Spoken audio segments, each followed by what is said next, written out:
الحمد لله الذي هدانا لهذا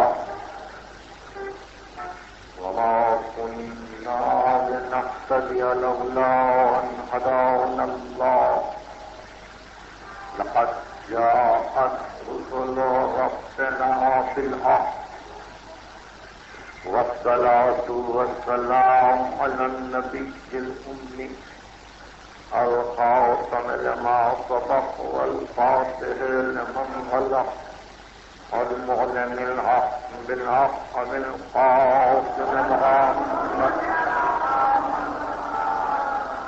أهل بيته الطيبين الطاهرين المعصومين المظلومين الذين أذهب الله عنهم الرجس وطهرهم تطهيرا.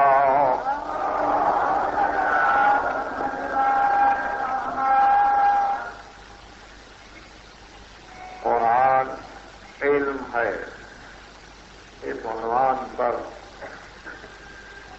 یہ ہماری تیسری تقریر ہے. میں آپ سب حضرات کی مسلسل توجہ کا شکر گزار ہوں اور اس بات کا بڑا اطمینان ہے کہ جو کچھ بھی گفتگو سماعت کے لیے ہدیہ ہو رہی ہے اس کو آپ یقیناً محفوظ کرنے کی کوشش فرما رہے ہیں.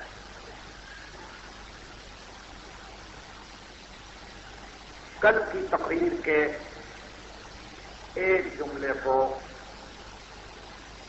سرسری نہ جانیے بلکہ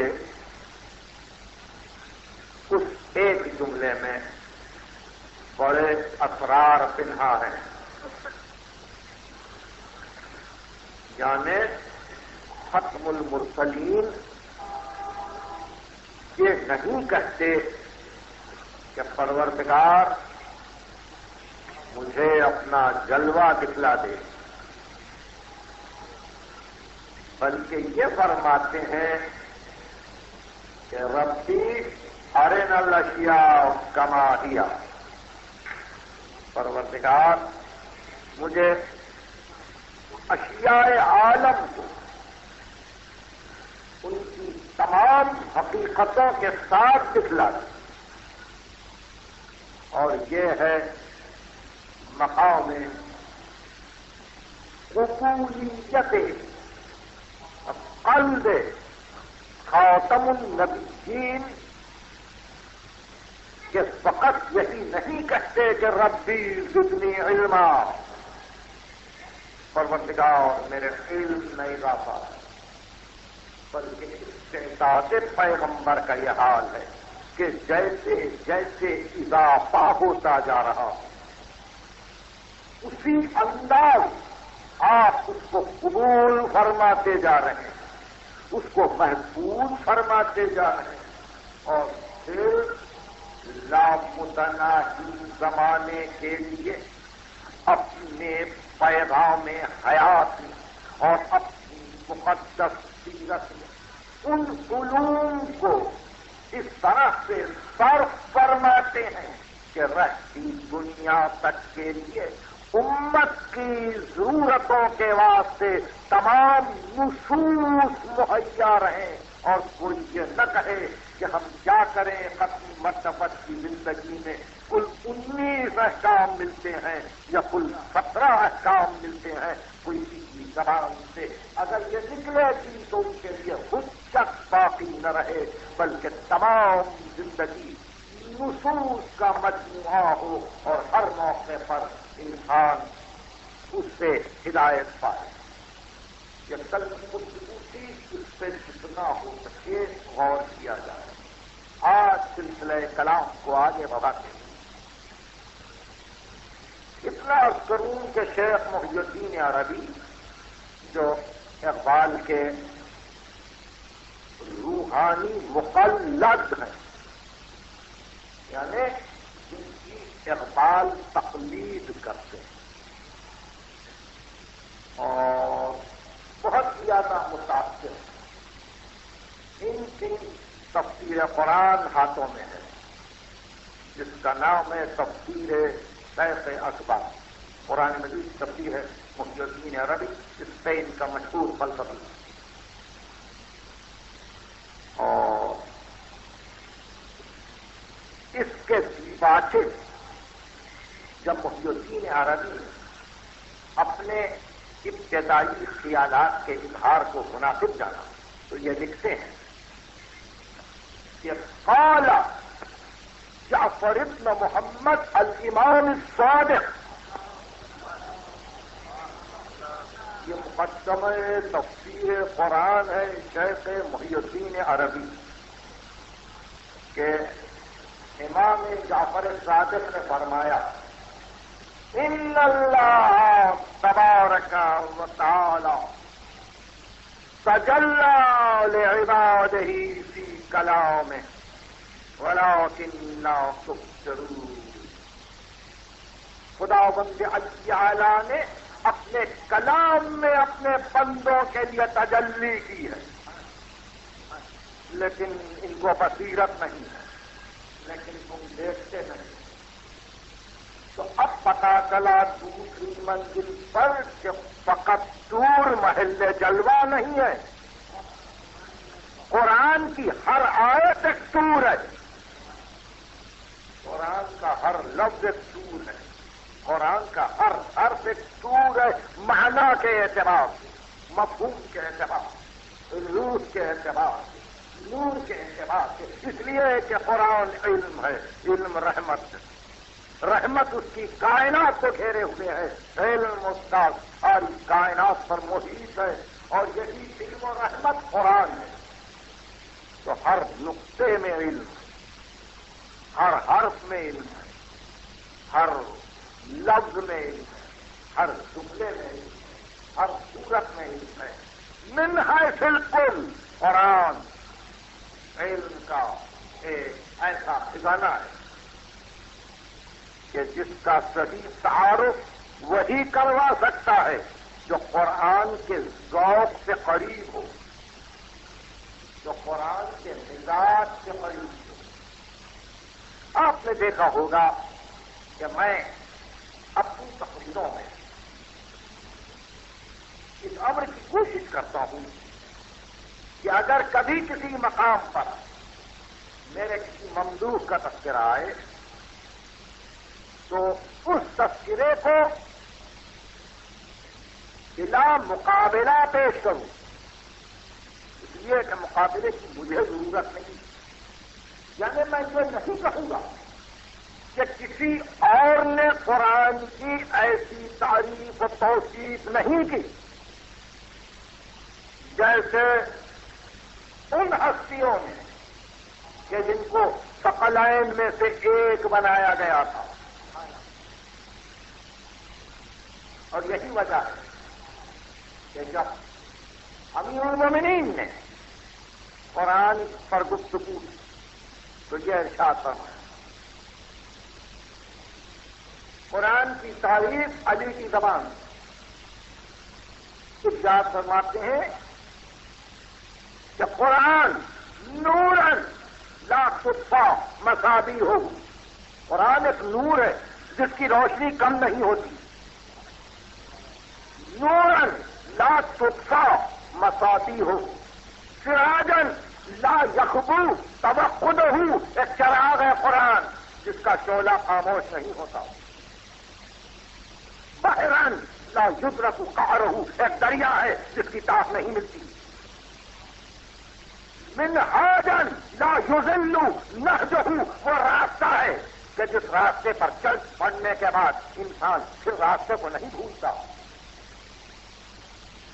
ارشاد فرماتے ہیں قرآن ہوا معدن الایمان وفحفوحتہ، قرآن ایمان کا معدن ہے، ایمان کا معدن، اور اس کا وہ مرکز اصلی ہے کہ جس پر ایمان کا دائرہ قائم ہے۔ معدن الایمان و بحبوحۃ ینابیع العلم و ظہورہ، قرآن علم کا چشمہ اور ایسا چشمہ کہ دریائے ذخار بن جاتا ہے۔ ریاض العدل و غدرانہ، عدل کا ایک باب ہے، عدل کا ایک باب ہے جس کی وادیاں پر نور ہے عدل۔ اساس الاسلام و بنیانہ، اسلام کی بنیادیں ہیں، قرآن میں اسلام کی بنیاد ہے، اور وہ بنیاد کہ جس میں کہیں خامی نہیں ہوتی، کہیں کجی نہیں ہوتی۔ وعودیت الحق وقیتانہ، قرآن حق کی وادی ہے کہ جس میں گمراہی نہیں ہوتی۔ جعلہ اللہ ریان لعطش العلماء، اللہ نے قرآن کو علماء کی پیاس بجھانے کے لیے ہمیشہ کے واسطے ایک چشمہ شیریں بنا دیا۔ جعلہ اللہ ریان لعطش العلماء وہ ربیعاً لقلوب الفقہاء، جو فقیہوں کے دلوں کی بہار ہے قرآن۔ وہ محاجاً للصلحاء، اور اللہ کے نیک بندوں کے لیے احتجاج کی منزل ہے کہ اس کو پڑھیں اور احتجاج کریں دنیا باطل سے۔ یاد فرمایا آیتاً لمن توسم، قرآن نشانی ہے اس کے لیے کہ جو اس نشانی کے ساتھ اپنے نشہ بردار کو پہچانوا دے۔ آیتاً لمن توسم سنتاً لمن استلم، قرآن فطر ہے اس کے لیے جو اس کو سینے سے لگا لے۔ سنتاً لمن استلم، قرآن فطر ہے اس کے لیے جو قرآن کو سینے سے لگا لے۔ علماً لمن وعی، قرآن علم ہے اس کے لیے جو اس کا محافظ بن جائے۔ حکماً لمن قضا، جو فیصلے سنانے کی کوشش کرے قرآن اس کے لیے دستور بن جائے۔ وہ حدیثاً لمن روا، جو روایت کرنا چاہے تو قرآن اس کے لیے وہ حدیث بن جائے کہ جہاں سے اس کو ہر حکم ملے، ہر روایت ملے۔ یہ کس کی زبان ہے؟ کوئی اور کہہ سکتا ہے؟ دیکھیے یہ جملہ صرف اس لیے کہا ہے کہ قرآن کے متعلق سارے ارشادات میرے سامنے ہیں۔ کسی نے قرآن پر اتنی تفصیل سے گفتگو نہیں کی جیسے اس گھر والوں نے کی۔ علی ہو تو خطبہ دے فقط قرآن کے عنوان پر، اور فدق پر گفتگو کرتے ہوئے زہرا جب خطبہ دے تو قرآن کے عنوان پر مسلسل گفتگو کرے۔ زہرا قرآن سے گفتگو کرے کہ قرآن کیا ہے، علی قرآن سے گفتگو کرے، حسن و حسین قرآن کے متعلق نہ فقط گفتگو کرے بلکہ تفصیل دینے جائے۔ مگر اس موقع پر چونکہ گفتگو ایک ہی ذات گرامی سے وابستہ رہی، اس لیے ایک اور جملہ ارشاد فرمایا قرآن کو تعلیم و تعلم کے لیے ضروری جانو تعلم القرآن امیر المومنین، قرآن کے علم کو ضروری جانو، وَإِنَّهُ رَبِيعُ الْقُلُوبِ، یہ دلوں کی بہار ہے۔ ربیع القلوب، یہ دلوں کی بہار ہے۔ اس جملے کا آپ اندازہ کر سکتے ہیں اس کے قوامس کا، اس کے حقائق کا، اس کی بلاغت کا کہ دل کی بہار کیا ہے۔ محل عقل ہے قلب، محل افہام و تفہیم ہے قلب، قلب وسعت پیدا کرتا ہے اس علم سے، آنکھیں کھلتی جاتی ہیں، افکار بلند ہوتے جاتے ہیں۔ کیا فرمایا قرآن ربیع قلوب ہے، قرآن شفائے صدور ہے، بیماریوں کے لیے شفا ہے. قرآن انفع القصص ہے، بہترین نفع دینے والا قصہ ہے. قرآن احسن الحدیث ہے، بہترین حدیث ہے. یہ سب امیر المومنین کی زبان سے نکلے ہوئے جملے ہیں. احسن الحدیث، انفع القصص، ربیع القلوب، شفاء الصدور. اولین و آخرین میں اگر کسی نے قرآن کے متعلق یہ گفتگو کی ہے یا ایک خطبہ کسی سے مل جائے، ایک خطبہ کسی سے مل جائے تو اس کو حجت جانو، اس کی قدر کرو اگر مل جائے. مگر قرآن پر گفتگو کرنے کے لیے بالکل وہی صورت ہے کہ طبیعیات سے گفتگو وہ کرے جو ماہر طبیعیات ہو، طب پر گفتگو وہ کرے جس کو طب میں دخل ہو، حکمت سے گفتگو وہ کرے جس کو حکمت سے تعلق ہو.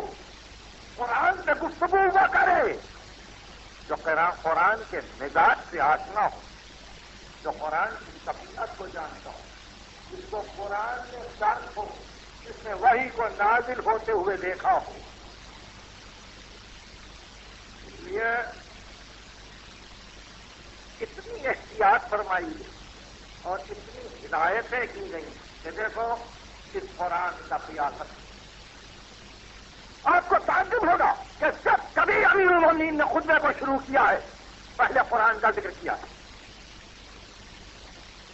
اب میرے پاس اس جملے کے بعد وقت نہیں ہے کہ میں سارے خطبوں کی تلاوت کروں اور بتلاتا جاؤں کہ کہاں کہاں امیر المومنین نے قرآن کا ذکر کیا ہے نہج البلاغہ. اور یہاں تک کہ زندگی ختم ہوئی اور جب دنیا سے جانے لگے تو بچوں کو بلا کے کہا اللہ اللہ فی القرآن لا یصفکم بالعمل به غیرکم. خبردار ایسا نہ ہو کہ قرآن پر عمل کرنے میں کہیں تمہارا غیر تم سے آگے نہ بڑھ جائے. بچوں کو وصیت کی کہ خبردار ایسا نہ ہو کہ قرآن پر عمل کرنے میں کوئی تم سے آگے نہ بڑھ جائے. اس قرآن کا خیال کرنا. جہاں آواز قرآن ہو، جہاں انجام قرآن ہو.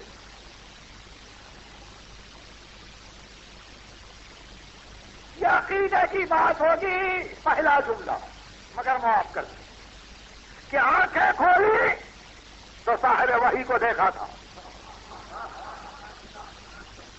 صاحب وحی کو دیکھا تھا، یعنی حقیقت قرآن کو دیکھا تھا، تالی قرآن کو دیکھا تھا، حامل قرآن کو دیکھا. اور جب آنکھیں بند کی تو یہ تاریخ ہے. اگر وہ عقیدہ ہے تو مجھے معاف کیجیے، یہ تاریخ ہے. جب آنکھیں بند کی تو سورہ احزاب کی یہ تلاوت فرما رہے تھے اور یہ آیت تھی جس کی آپ تلاوت کر رہے تھے، یعنی ابھی وقت رحلت سورہ احزاب کو پڑھ رہے تھے اور یہ آیت کی تلاوت ہو رہی تھی. الذین یبلغون رسالات اللہ یخشونہ ولا یخشون احدا الا اللہ وکفی باللہ حسیبا. وہ لوگ جو اللہ کی رسالتوں کو پہنچاتے ہیں وہ سوا خدا کے کسی سے نہیں ڈرتے. یہ تاریخ ہے. اگر وہ عقیدہ ہے تو یہ تاریخ کہ آخری مرتبہ قرآن کی یہ آیت پر ہی آنکھیں بند کر رہے. میں سمجھتا ہوں کہ اگر اسی آیت پر آپ غور و خوف کریں تو علی کی پوری زندگی کا خلاصہ یہ آیت ہے.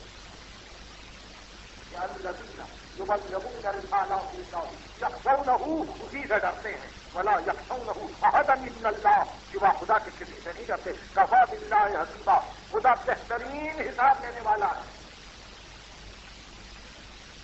آپ نے دیکھا کہ قرآن کی تعریف کی تو یہ بتلایا کہ ان سے زیادہ کوئی قرآن کا مزاج نہ نہیں ہے، ان سے زیادہ کوئی قرآن کا سمجھنے والا نہیں. اور اگر صاحب وحی کی تعریف کی، ختمی مرتبت کی تعریف کی تو دنیا حیران تھی کہ علی کس طرح سے روح شناخت کر رہے ہیں ختمی مرتبت کو، ختمی مرتبت کا تعارف کیسے کروا رہے ہیں. تعریف علی نے کتنی مرتبہ کی تھی. فہوا امین و کل مامون، کتنی مرتبہ کی تعریف ہے.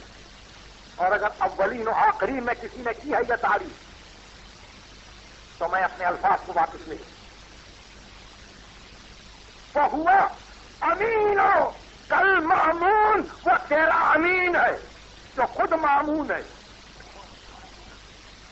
وہ امانت دار ایسا ہے کہ جس امانت دار کی خود تو نے حفاظت کی. وہ خازن علم کل مخزون، اور تیرے خزانہ کیے ہوئے علم کا خزانہ دار ہے. محمد عربی جو دنیا کا اتنا بننا نہیں چاہتا ہے. خازن علم کل مخزون، وہ امین و کل مامون، وہ تیرا امین ہے جو مامون ہے، تیرا علم کا خزانہ دار. الطافع كيشوط الاباطيل والطامغ صولات الازاليل. خدا کی قسم میرے سینے میں طاقت نہیں ہے. اور علالت کے ساتھ ساتھ جو میں تقریر کر رہا ہوں یہ بھی اسی کا ایک کرم ہے جس کی میں تعریف کر رہا ہوں. ورنہ دل یہ چاہتا ہے کہ اس جملے کی کما حقہ تفصیل کی جائے. الطافع كيشوط الاباطيل، باطل کے لشکروں کو، باطل کے لشکروں کو ہمیشہ کے لیے جس نے تباہ کر دیا. والطامغ صولات الازالیل، جس نے گمراہی کی اس سہولتوں کی ہڈیاں توڑ دی. کون کہہ رہے ہیں؟ علی کہہ رہے ہیں. کس کے لیے کہہ رہے ہیں؟ رسول کے لیے، جس نے کسی جنگ میں کسی کو تماشا نہیں مارا. آپ نے دیکھا رسول نے کبھی کسی کو تماشا نہیں مارا. اس کے لیے علی جیسا شجاع کہتا ہے.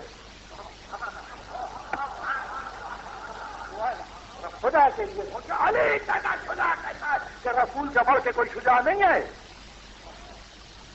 الطامغ صولات الازالیل، جس نے گمراہوں کی سہولتوں کے باوجود ان کی ہڈیوں کو توڑا. الطافع كيشوط الاباطيل والطامغ صولات الازالیل. اور پھر اب جب تاریخ شروع کی تو کیا تم کو معلوم ہے آغاز کیا ہے؟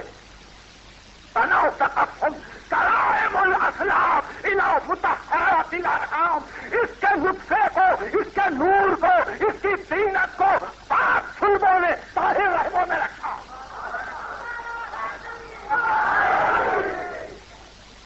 کریم صلبوں سے طاہر رحموں میں آیا. یہ علی ہی کہہ سکتے تھے جو عبداللہ کو بھی مومن سمجھ رہے ہیں،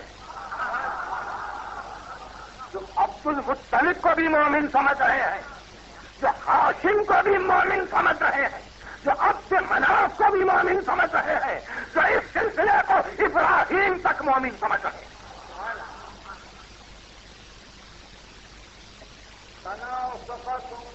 کرو الملفلا بلا مطہرات الارحام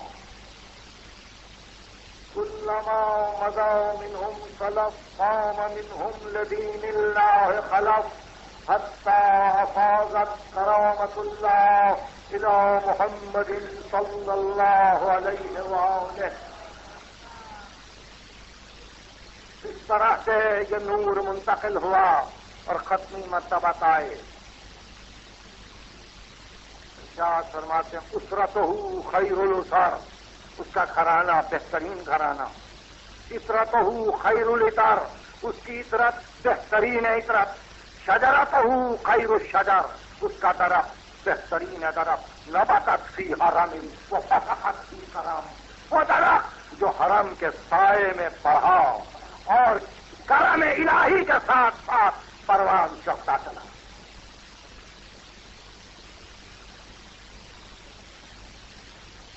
کلامہ نور، رسول وہ جس کا کلام نور ہے.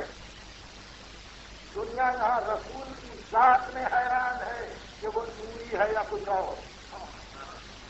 فرماتے ہیں کلامہ نور وہ امرہ رشد، اس کا حکم نیکی ہے، ہدایت ہے، فعلہ الخیر، اس کا فعل خیر ہے، عادت الاحسان، اس کی عادت احسان ہے، فدیت الکرام، اس کی فطرت کرم۔ آپ یہ کہتے ہیں بھائی نے بھائی کی تعریف کی،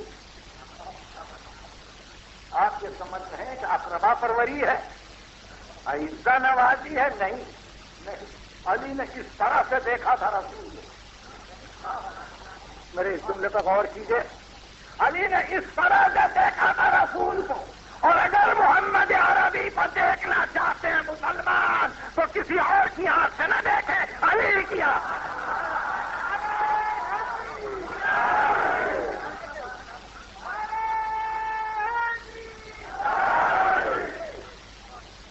اب آپ نے دیکھا اگر قرآن کو سمجھنا چاہتے ہیں تو فہم علی سے سمجھیں، محمد عربی کو دیکھنا چاہتے ہیں تو نگاہ علی سے دیکھیں۔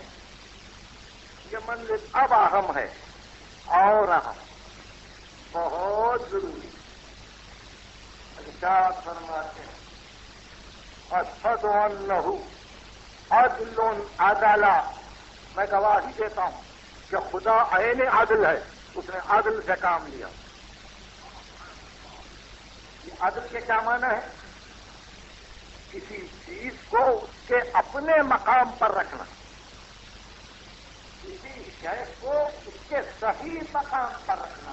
اشہد انہ عدل عدل، وہ حکم فصل، اور وہ فیصلہ کرنے والا جس نے فیصلہ حق سنا دیا۔ میں گواہی دیتا ہوں کہ وہ ہے میرا خالق، وہ اشہد ان، اور میں گواہی دیتا ہوں اشہد ان محمدن عبدہ، وہ سید و عبادہ، اور میں گواہی دیتا ہوں کہ محمد اس کا عبد ہے مگر اس کے سارے بندوں کا سردار ہے۔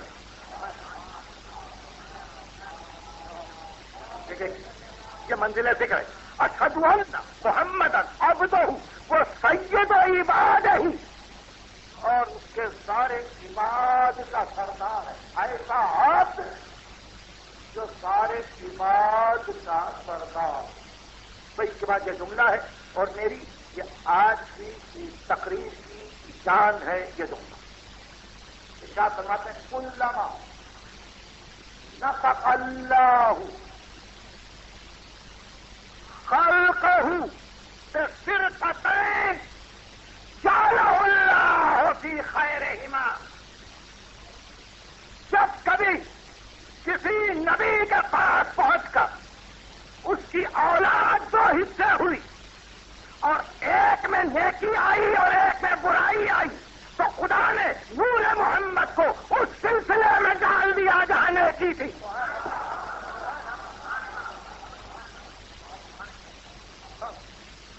یہ کوئی آسان گفتگو نہیں ہے، یہ بڑی معرفت کی باتیں ہیں۔ 1000 برس اگر کلمہ پڑھتے گزر جائے کسی کو،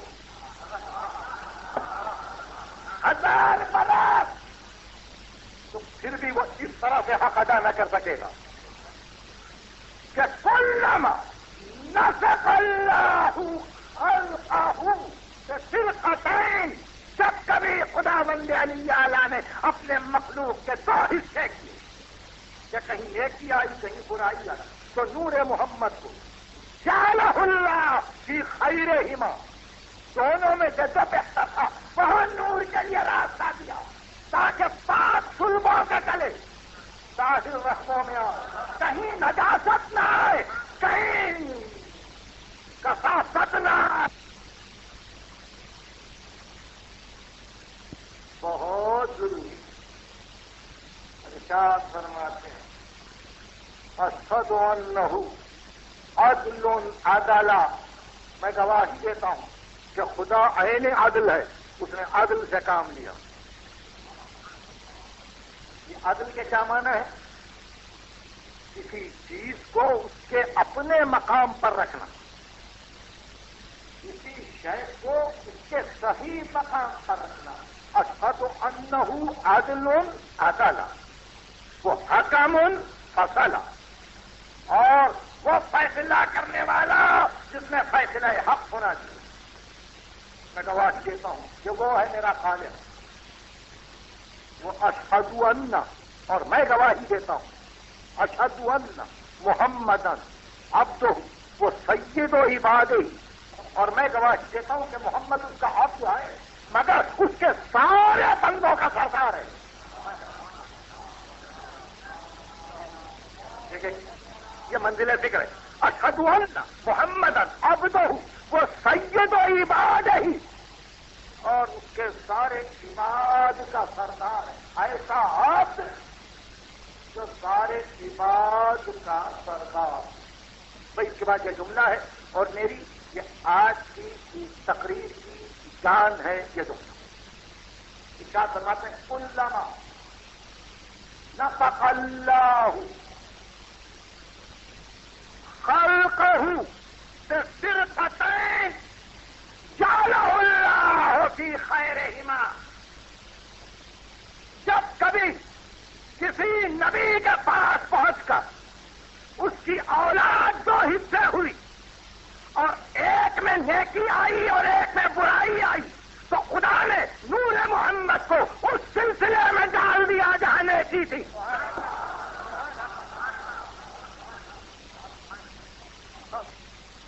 یہ کوئی آسان گفتگو نہیں ہے، یہ بڑی معرفت کی باتیں ہیں۔ 1000 برس اگر کلمہ پڑھتے گزر جائے کسی کو،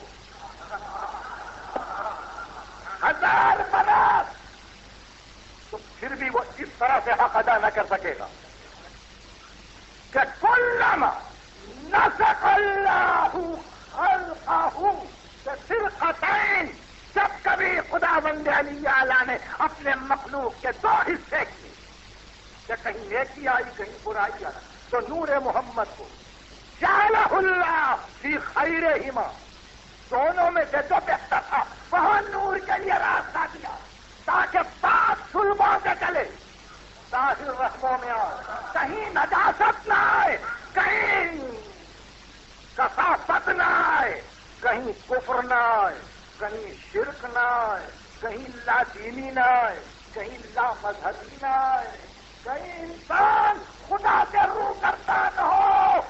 بدر پیغمبر، جب سے پیغمبر، اجداد پیغمبر، نہیں یہ سلسلہ آدم تک، اگر آدم کے 2 بیٹے تھے، ایک میں کفر تھا اور ایک میں ایمان، تو جہاں ایمان آیا نور محمد کو پہنچایا۔ اگر نوح کے 2 بیٹے تھے، کہیں کفر تھا کہیں ایمان، تو نور محمد کو جہاں ایمان تھا وہاں پہنچا دیا۔ اور اگر ابراہیم کی اولاد میں اسماعیل کے پاس پہنچ کر اسرائیلیات کا زمانہ آیا، تو اسرائیل سے ہٹا کر اسماعیل کے سلسلے میں نور کو پہنچا دیا۔ تو جب اتنی حفاظت کی تو عبداللہ کو کافر چھوڑ دیتا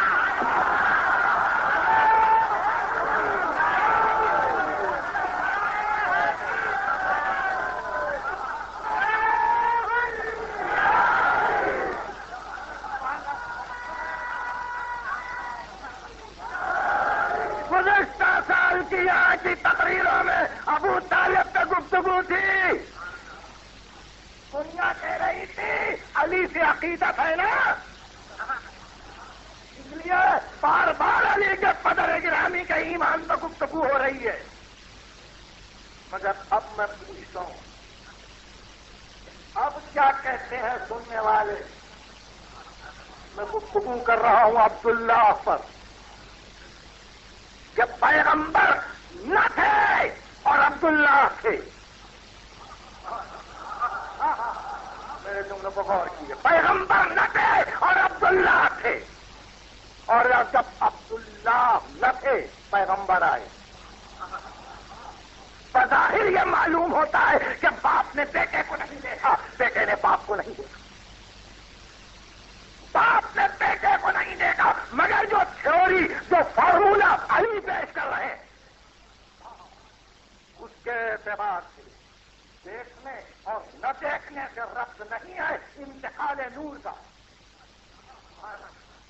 نور جب منتقل ہوتا ہے تو اس کی ضرورت نہیں ہوتی کہ زیادہ یہ دیکھے کہ کون کوتا آ رہا ہے، منہ یہ جانے کا کون آ رہا، کوئی ضرورت نہیں، محفوظ کر دیا، ایک راستے کو درست کیا اور یہ بتلایا کہ ہاں ابراہیم تم دعا کرو کہ پروردگار میری ذریت میں ایک امت مسلمہ ہو، وَاجْعَلْ فِيهِمْ أُمَّةً مُسْلِمَةً لَكَ، ایک امت مسلمہ کو قرار دے میری ذریت میں، وَابْعَثْ فِيهِمْ، ان میں سے ایک رسول بھیج، تو پہلے امت مسلمہ ہے، پھر رسول آئے، عبداللہ بھی مسلم تھے، عبداللہ کے پدر گرامی عبد المطلب بھی مسلم تھے، اگر عبداللہ کا اسلام سمجھ میں نہیں آتا تو اس کے معنی پھر یہ ہو جاتے ہیں کہ آپ صحیح طور پر یہ اندازہ نہیں لگا سکتے کہ نور کے لیے کیسے ظرف کی ضرورت ہے، اصل کمال کے لیے کس صندوق کی ضرورت ہے، اس خزانے کے لیے کون سے حامل کی ضرورت ہے، نہیں یہ نہیں۔ اگر آپ یہ سمجھتے ہیں کہ عبداللہ نے ختم مرتبت کو دیکھا نہیں اور کیسے اسلام لائے، تو ایک بات بتائیے، عبداللہ نے عبد المطلب کو تو دیکھا ہے، عبد المطلب کو تو دیکھا ہے، اور اگر عبد المطلب کو دیکھا تو عبد المطلب کے دین پر تھے عبداللہ، اور اگر عبد المطلب کے دین پر تھے عبداللہ تو وہی گزشتہ سال کے کچھ جملے جو یقیناً میرے حافظے میں ابھی تک ہیں، عبد المطلب کے لیے ایک وسادہ حکم و قضا بچھایا جاتا تھا، وسادہ یعنی مسند، کہ جہاں اس مسند پر بیٹھ کر وہ مکے کے سرداروں کے مسائل کو طے کیا کرتے، اور ہمیں یہ بھی عادت تھی کہ اس وسادے پر سوا عبد المطلب کے کسی کا قدم نہ رہے، ایسے یتیم عبداللہ ختمی مرتبت محمد عربی جس کا سن بمشکل تمام اس وقت 5 سال کا تھا، بے اختیار دوڑتے ہوئے اس وسادے پر حضرت عبد المطلب موجود نہیں تھے، سرداران لشکر کا حیران ہو کے کھڑے ہو گئے عادت کے خلاف، کوئی یہاں کیسے آیا؟ کہا صاحبزادے آپ دور بیٹھے، آپ دور بیٹھیں یہاں نہ آئے، ایسا میں عبد المطلب آئے، کہا کس کو روک رہے ہو؟ کہا یہ بچہ یہاں آنا چاہتا تھا، کہا اسی کے صدقے میں تو یہ وسادہ، اسی کے صدقے میں تو یہ وسادہ ہے کہ میں قضایا کو فیصل کر رہا ہوں، وہ نہ ہوتے تو میں کہا تھا۔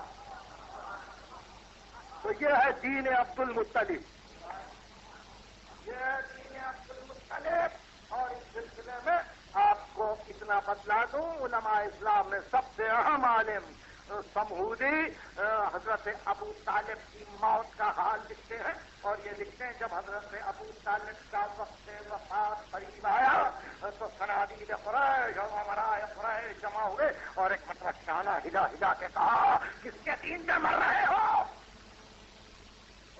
نے کہا اللہ دین عبد المطلب، بس فیصلہ ہو گیا، فیصلہ ہو گیا، عبد المطلب سے عبداللہ نے بھی دین پایا، ابو طالب نے بھی دین پایا، بات ابو طالب کی جب آئی تو سلسلہ علی کا تھا، اور بات عبداللہ کی جب آئی تو جہالت نے روکا، اس لیے روکا کہ خود جب تک یہ مسئلہ صاف نہ ہو کہ 40 برس تک یہ کیا تھے، دیکھیں گفتگو بہت اہم ہے، جب تک یہ مسئلہ صاف نہ ہو کہ 40 برس تک خود نبی کیا تھے، آج فیصلہ کیجیے، بظاہر نہ اسلام تھا، نہ قرآن آیا تھا، نہ وحی ربانی کا سلسلہ تھا، نہ کوئی وصایت آپ قائل ہے کسی وصایت کے کہ نبی کسی کے وسیع تھے۔ اگر 40 برس تک نبوت سے پہلے کی زندگی کو خاکم بدہن نعوذ باللہ خاک عالم بسرم، اگر کوئی کہے کفر کی زندگی تھی تو عبداللہ بھی کافر تھے، ابو طالب بھی کافر، اور اگر وہ 40 برس کی زندگی عین ایمان تھی، عین اسلام تھی، تو عبداللہ بھی مسلم تھے، ابو طالب بھی۔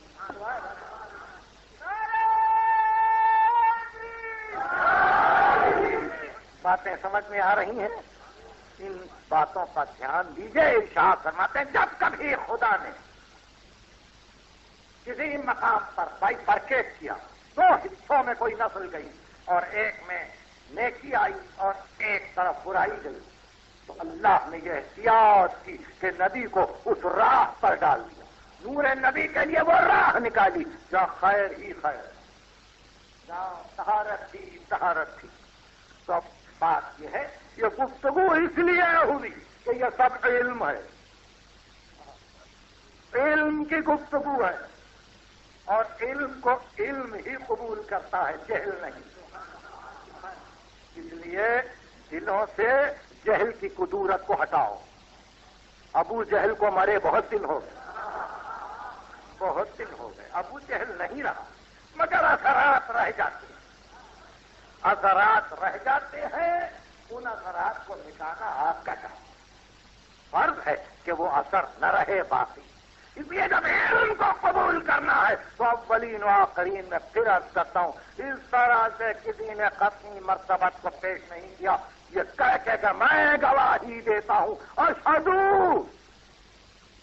علی گواہی دیتا، علی گواہی دیتا، میں نے زحمت کی، تھوڑا سا وقت جو بھی آپ کا یہاں صرف ہو رہا ہے اس کا بہترین مصرف یہی ہونا چاہیے کہ جو کچھ کہا جائے اس کو نہ فقط آپ محفوظ کریں بلکہ صحیح معنی میں اس پر کچھ آپ اپنی فکر کو اور آگے بڑھائیں، اس کو ورک آؤٹ کریں۔ اس لیے گفتگو یہاں کنڈینسڈ ہے، گفتگو اتنے اجمال کے ساتھ ہے، اتنے اختصار کے ساتھ ہے کہ ہر تفصیل آپ سے ممکن ہے۔ کسی فقیہ نے ختمی مرتبت کی کوئی تعریف نہیں کی، کسی مکتب فقہی میں ختمی مرتبت کی کوئی ایسی تعریف نہیں ہے۔ خدا کے لیے کتابوں کو دیکھ ڈالیے، جو کچھ آپ کر رہا ہوں وہ بہت صحیح، یہاں تک کہ عزیزوں آخر میں تو یہ بات دنیا کو ناگوار گزرنے لگی کہ پیغمبر کی ایسی تعریف کیوں کرتے ہیں، ایسی تعریف کیوں کرتے ہیں؟ یہ تعریف نہیں کرتے، یہ تو بندگی تک پہنچ گئے، یہ تعریف نہیں کرتے ہیں، یہ تو عبادت تک پہنچ گئے۔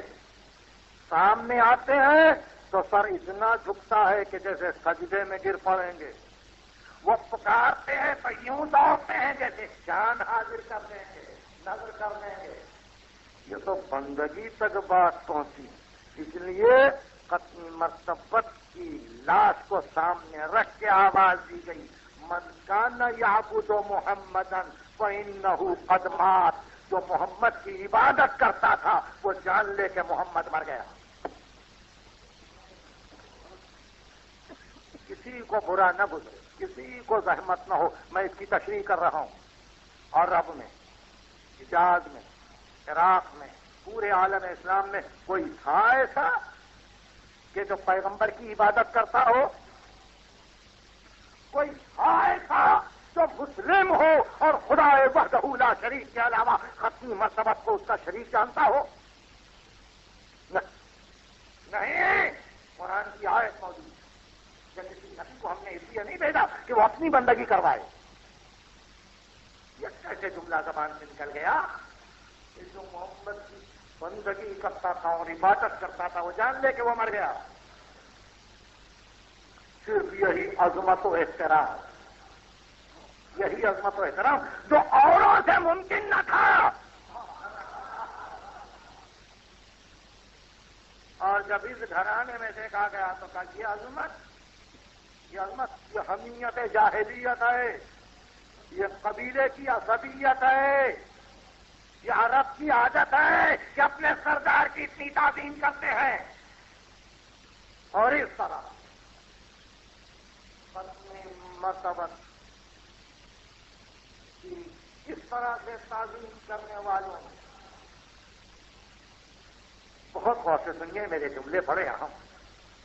آپ یہ نہ کہیں کہ ضد پیدا ہوئی، ختمی مرتبت کی تعظیم کرنے والوں میں اس جملے کے بعد آپ یہ نہ کہیں کہ ضد پیدا ہوئی۔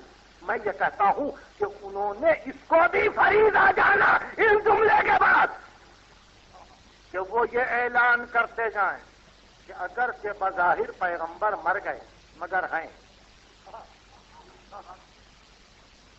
وہاں یہ کہا گیا تھا سن لو کہ وہ مر گیا، اور یہاں سے ایک مرتبہ سلام کی عادت شروع ہوئی، السلام علیکہ یا رسول اللہ۔ اب بیٹی صبح کو سلام کرے، نواسے سلام کریں، داماد سلام کرے، سلمان و مقداد و بوذر و عمار و یاسر سلام کرے، السلام علیکہ یا رسول اللہ۔ بیٹی خبر بجا کے آواز دے، بابا آپ دیکھ رہے ہیں نا،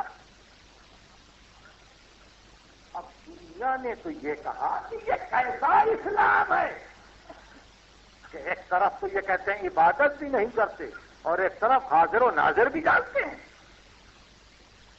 وہ دن اور آج کا دن، وہ دن اور آج کا دن، کبھی ان پہ اعتراض تھا کبھی ہم پہ اعتراض۔ ایسی کیسی زندگی، ایسی کیسی حیات کہ ہر جگہ کہتے ہو کہ سلام سلام اور اللہ کے رسول پر، حالانکہ بڑی سرسری طور سے خود بھی کہتے ہیں السلام علیکہ ایھا النبی۔ سرسری میں بھی کہتا ہوں، آپ بھی کہتے ہیں، سب کہتے ہیں السلام علیکہ۔ سرسری میں بھی کہتا ہوں، آپ بھی کہتے ہیں، سب کہتے ہیں السلام علیکہ ایھا النبی۔ حقیقت تک نہیں پہنچے کہ سلام کس کو ہو رہا ہے، سلام کس کو ہو رہا ہے، کون جی رہا ہے۔ بیٹی تڑپ کے گئی قبر کا، بابا آپ کے بعد مجھ سے وہ مصیبتیں پڑیں بابا کہ اگر روزہائے روشن پہ یہ مصیبتیں پڑتی تو وہ شب تار ہو جاتے۔ مطلب اپنی مصیبت کا اظہار کم ہے، یہ بتلانا ہے کہ بابا دیکھ رہے ہیں، بابا دیکھ رہے ہیں۔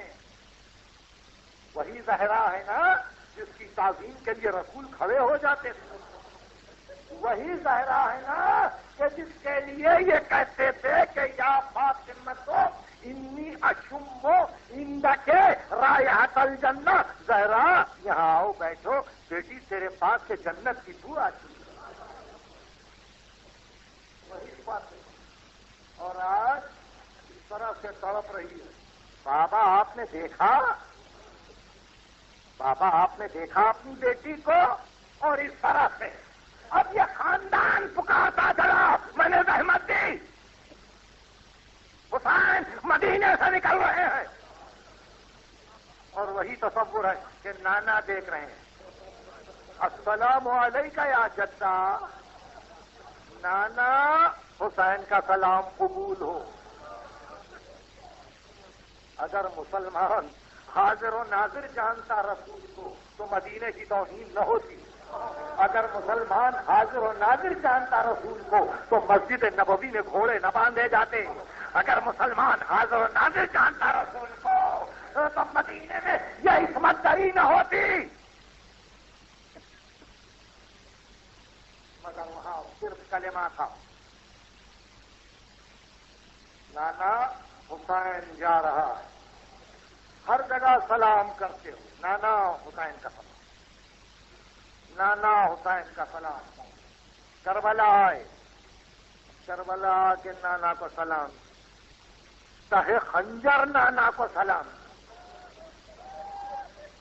تہے خنجر نانا کو سلام کیا، اور معلوم نہیں کیا وصیت کر کے آئے، جب بہن آئی مقتل میں تو بھائی کی لاش کو دیکھ کے مدینے کو دیکھ اور کہا السلام علیکہ یا جدہ، ھذا حسین کا مغمل بالدماء، نانا زینب کا سلام قبول ہو، یہ تیرا حسین ہے جو ریتی پر تڑپ رہا ہے۔ یہ ہے حیات محمدی۔ گفتگو ختم ہو گئی۔ زینب کے دل میں بھی وہی بات ہے جو زہرا کے دل میں ہے۔ میرے نانا زندہ ہیں، میرے نانا دیکھ رہے ہیں۔ کوفہ گئی نانا کو سلام کرتے ہوئے، شام گئی نانا کو سلام کرتے ہوئے، خیر کی مدت کو کاٹ دیا، نانا یاد آتے رہے۔ کربلا آئی، نانا کو یاد کیا۔ اب جب مدینے پہنچی تو گھر نہیں گئی، پہلے نانا کے پاس آئی اور دونوں ہاتھوں پہ روزے کے دروازے کو تھام کے کہا، نانا زینب کا سلام۔